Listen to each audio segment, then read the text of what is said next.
Well, good morning, everybody. I thought we'd do today's talk out by the pool. This is where I spend a lot of my time. Okay, I want to talk today and gear my talk toward you beginners out there. And by talking about the beginners, let's begin by talking about some of the mistakes that most people make. Okay, in talking about photography, remember that one of the definitions of photography is painting with light. In the old days, the master painters had a brush and paint. Today, the photographer is the equivalent of that, and we have a camera for the brush and we have light for the paint. So you have to be careful with the use of light. It's all on how you use it. A lot of mistakes I see, they have the light coming from behind the subject into the camera, and this puts the subject in almost a silhouette. Okay, the subject is very dark because the camera is exposing mainly for the background. So you want to have the light coming from behind the photographer over his shoulder onto the subject. Okay, that's one of the first things that you want to think about. There's actually three categories that you could photograph if you think about it. There's people, places, and things. We're going to talk a little bit about people today. When you're photographing a person outdoors or anywhere, framing is very important too. A lot of times I'll see they're going to do a full length of somebody standing, but they shoot it so tight that if you go to make a print or something, you're going to cut off part of their head or part of their feet. So back up enough, but not too much, so that you're showing a little below the feet and then a little bit more than that above the head. Always have a little more space above the head or the top than you do on the bottom. Okay. Also, you can center your subject or have them a little bit off center.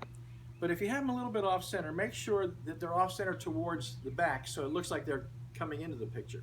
You don't want them off center towards the side that they're facing because that denotes that they're leaving the picture. So try to think about that too. Also, be very, very aware of the background.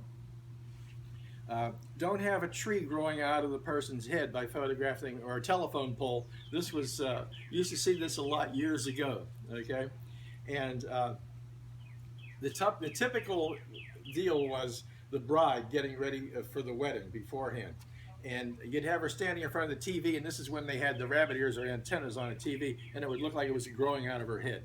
So be conscious of the background. Pick up any debris that might be unwanted stuff in the background. Watch out for reflected objects in the background, shiny, or anything that's going to distract from the photograph. Okay, you want the main subject to be the person that you're photographing. I made a few notes so I don't forget anything. Also, a lot of pictures I see are kind of crooked. It looks like the photographer has one leg shorter than the other. Make sure the camera is level. If you're using a tripod, that's probably even better. But if not using a tripod, keep the camera steady and level.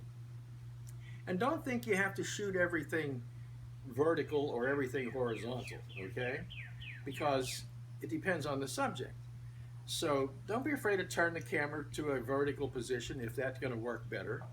And then again, if you're doing wider scenes, of course, mostly horizontal, if you're doing groups and all. We're going to talk about groups at another session. Okay. Now, is there anything else I wanted to see? A wide angle versus the portrait.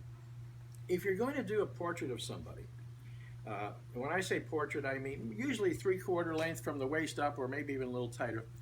You want to use you don't want to use a wide angle lens. See, most of the selfies that you see people take on their little smartphones, the lenses in those phone cameras are almost a wide angle.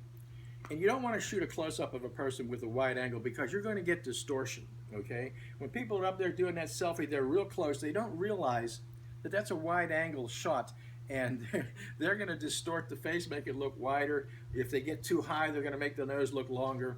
So you want to shoot about eye level with your subject, and you want to use the lens at about 100 millimeter. Now, the average lens that comes with a 35 millimeter camera is a 55 millimeter lens. That's normal. If you go toward the 28 part, that's the wide angle, and if you go higher, that'll become telephoto. You don't want to go all the way to 200 or 300. That's not necessary. But if you can turn it to where it's about a 100 millimeter lens, then you'll get a nice perspective of the image. And if you keep the camera about eye level, as I mentioned, don't shoot way up, down, and don't shoot way low. If you shoot low, you'll make the person look heavier, and if you shoot high, you'll also make the features look longer and everything. So be careful about distortion on that. And framing is very, very important because you want to get thinking in regards of what you're going to do with the picture. If you're going to make prints or 8x10s or something, make sure you don't shoot it too tight, because when you go to make an 8x10, you're looking at a more rectangular image, and an 8x10 is going to crop it in a little bit, okay? You might get too tight on the picture. Now, on the other hand, don't get too far away, because this is another mistake that a lot of amateurs make. They get so far away, you know, it looks like they're in the next county someplace.